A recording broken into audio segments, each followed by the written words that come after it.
కోర్టుకి తీర్పులు మారుతున్నట్టే దేశానికి చట్టాలు కూడా మారుతూ ఉంటాయి. చైనాలో సీనియర్ మంత్రి టాంగ్ రేంజియాన్కు మరణశిక్ష విధించింది చైనా ప్రభుత్వం. కేవలం 334 కోట్ల రూపాయలు అవినీతి చేశాడని ఆ సీనియర్ మంత్రికి చైనా ప్రభుత్వం మరణశిక్ష విధించింది.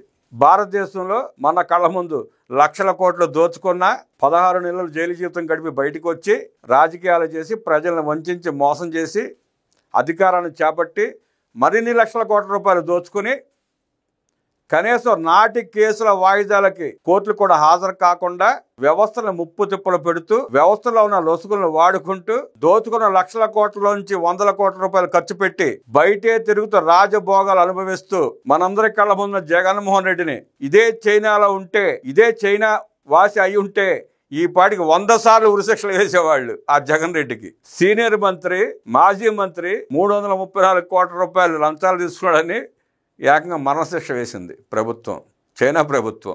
ఇక్కడ దోచుకోవడానికి సిగ్గు లేదు, మనకి సిగ్గు లేదు, వ్యవస్థలకు అంతకంటే సిగ్గు లేదు. చూసి చూడనట్టు పోతున్నారు.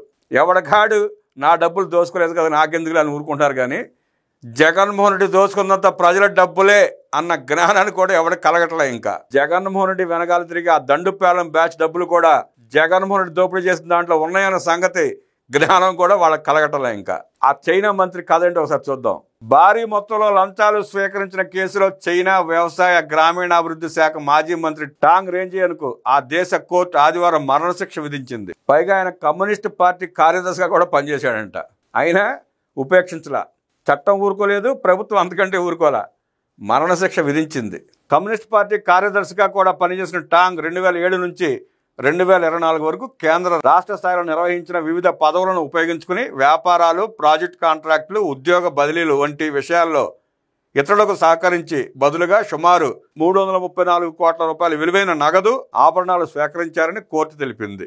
టాంగ్ చేసిన నేరాలు దేశం ప్రజల ప్రయోజనాలకు తీవ్రమైన నష్టం కలిగించాయని, అందువల్ల ఆయన మరణశిక్షకు అర్హుడని తీర్పులో పేర్కొంది. అయితే టాంగ్ తన నేరాలను అంగీకరించడంతో 2 ఏళ్ల పాటు శిక్షను నిలిపివేస్తూ ఉపశమనం కల్పించింది. మరణశిక్ష విధించింది కానీ ఆయన తప్పులు ఆయన ఒప్పుకున్నందుకు 2 ఏళ్ళు ఉపశమనం కలిగించింది. అంతే, 2 ఏళ్ళు మాత్రమే ఉపశమనం కలిగింది. 2 ఏళ్ల తర్వాత మళ్ళీ ఉరిశిక్ష అమలు చేస్తారు.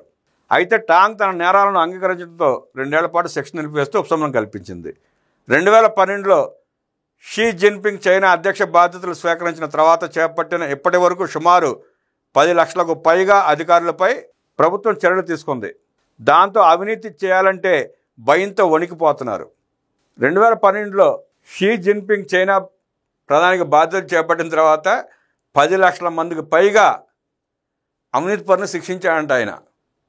ఇక్కడ మనం కళ్ళ ముందు లక్షల కోట్ల రూపాయలు దోసుకుని జగన్ రెడ్డిని చూస్తూ ఆయనకు పూజలు చేస్తున్నారు.